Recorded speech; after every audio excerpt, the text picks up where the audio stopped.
നൂതന ചികിത്സയിലൂടെ അണലിയുടെ കടിയേറ്റ ഇരിട്ടി സ്വദേശിയുടെ ജീവൻ രക്ഷിച്ച് കണ്ണൂർ ബേബി മെമ്മോറിയൽ ഹോസ്പിറ്റൽ. ഹീമാഡ്സോർപ്ഷൻ എന്ന നൂതന രീതിയാണ് ഉപയോഗപ്പെടുത്തിയത്. കേരളത്തിൽ ആദ്യമായാണ് ഈ ചികിത്സാ രീതി പ്രയോജനപ്പെടുത്തിയത്. പരമ്പരാഗത ആന്റിവെനം ചികിത്സയേക്കാൾ ഏറെ ഫലപ്രദമാണിതെന്ന് ഡോക്ടർമാർ പറഞ്ഞു. അണലിയുടെ കടിയേറ്റ ഇരിട്ടി സ്വദേശിക്കാണ് കേരളത്തിൽ ആദ്യമായി ഹീമാഡ്സോർപ്ഷൻ എന്ന നൂതന ചികിത്സാരീതി പ്രയോഗിച്ചത്. ഇതിലൂടെ രോഗിയുടെ ജീവൻ രക്ഷിക്കാൻ കഴിഞ്ഞതായി കണ്ണൂർ ബേബി മെമ്മോറിയൽ ആശുപത്രിയിലെ ഡോക്ടർമാർ പറഞ്ഞു.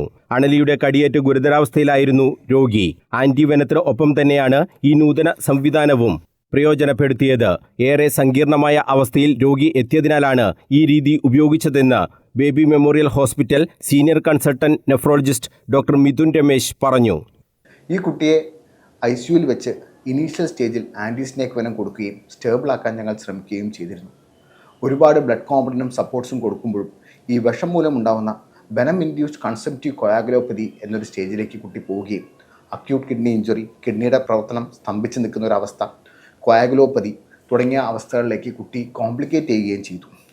ഈ ഒരു ഘട്ടത്തിൽ കുട്ടിയെ തിരിച്ച് ജീവിതത്തിലേക്ക് കൊണ്ടുവരാൻ ഞങ്ങളുടെ മുമ്പിൽ മാർഗ്ഗങ്ങൾ കുറഞ്ഞു വന്നിരുന്നൊരു സമയത്ത് ഹീമാഡ്സോർപ്ഷൻ എന്നൊരു നൂതന ചികിത്സാ രീതി ഈ കുട്ടിയിൽ ഉപയോഗിക്കാൻ ട്രീറ്റ്മെൻറ്റ് ടീം ഒരുമിച്ചങ്ങ് തീരുമാനിച്ചു. ട്രീറ്റ്മെൻറ്റ് ടീമിൻ്റെ ജനറൽ ഡിസിഷൻ്റെ ഭാഗമായി ഹീമാഡ്സോർപ്ഷൻ എന്ന് പറയുന്ന ഒരു ചികിത്സാ രീതി ഉപയോഗിച്ച് കുട്ടിയെ തിരിച്ച് ജീവിതത്തിലേക്ക് കൊണ്ടുവരാൻ ഞങ്ങൾ ശ്രമിക്കുകയുണ്ടായി. ശരീരത്തിലെ വിഷത്തെ ന്യൂട്രലൈസ് ചെയ്യാൻ ആൻറ്റി സ്നേക്ക് വെനത്തിന് കഴിയും. എന്നാൽ ഈ വിഷം മൂലം ഉണ്ടാകുന്ന other reactions like cytokine Storm അല്ലെങ്കിൽ മൾട്ടിപ്പിൾ ഓർഗൻ ഡിസ്ഫങ്ഷൻ സിൻഡ്രോം അതിനെയെല്ലാം മറികടക്കാൻ പലപ്പോഴും ആൻറ്റി സ്നേക്ക് വെനത്തിന് കഴിയാറില്ല. ഈ ഒരു ഘട്ടത്തിൽ ഹീമാഡ്സോർപ്ഷൻ വഴി ഈ സൈറ്റോകൈൻസിനെയും ഇൻഫ്ലമേറ്ററി മാർക്കേഴ്സിനെയും നമ്മൾ ശരീരത്തിൽ നിന്ന് മാറ്റുന്നത് വഴി ജനറൽ കണ്ടീഷൻ ഇമ്പ്രൂവ് ആയതായിട്ട് പല പഠനങ്ങളിലും കണ്ടിട്ടുണ്ട്. അതുകൊണ്ട് തന്നെ ഈ കുട്ടിയിൽ നമ്മൾ ഇത് വിജയകരമായി പ്രയോഗിക്കുകയും ഹീമാഡ്സോർപ്ഷൻ തുടങ്ങി 6 മുതൽ 12 മണിക്കൂറിനുള്ളിൽ കുട്ടിയുടെ അവസ്ഥ ഗ്രാജ്വലി ഇമ്പ്രൂവ് ആയി വരികയും 7-ാം ദിവസം കുട്ടിയെ വിജയകരമായി വീട്ടിൽ വിടുകയും ചെയ്തു. പുതിയ ചികിത്സാരീതി രോഗിയുടെ രക്തത്തിലെ പാമ്പുവിഷത്തിന്റെ വ്യാപനം തടയാൻ ഏറെ ഫലപ്രദമായെന്ന് BMH critical care consultant doctor Alan തോമസും പറഞ്ഞു.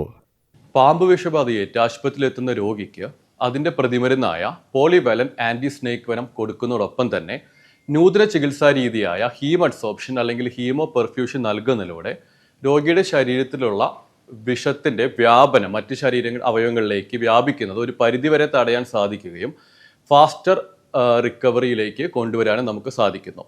BMH കണ്ണൂരിൽ കുറച്ച് കോംപ്ലിക്കേറ്റഡ് വിഷബാധയുമായി വന്ന കുട്ടിയെ നമ്മൾ ആൻറ്റി സ്നേക്ക് വെനത്തിനോടൊപ്പം തന്നെ ഈ ഹീമാഡ്സോർപ്ഷൻ ടെക്നിക്കും കൂടി യൂസ് ചെയ്തുകൊണ്ട് അവന് വളരെ വേഗത്തിൽ ചികിത്സിച്ച് ഭേദമാക്കാൻ സാധിച്ചിട്ടുണ്ട്.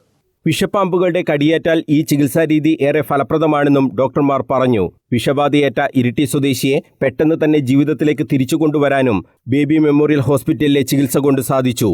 ICU വിഭാഗം ഇൻറ്റൻസിവിസ്റ്റായ ഡോക്ടർ മനീഷ്, ICU വിഭാഗം ചീഫ് ഡോക്ടർ റെയ്സ് ഉൾപ്പെടെ നിരവധി ഡോക്ടർമാരുടെ സംഘമാണ് ഈ ചികിത്സ വിജയത്തിൽ എത്തിച്ചത്. News bureau, Kannur.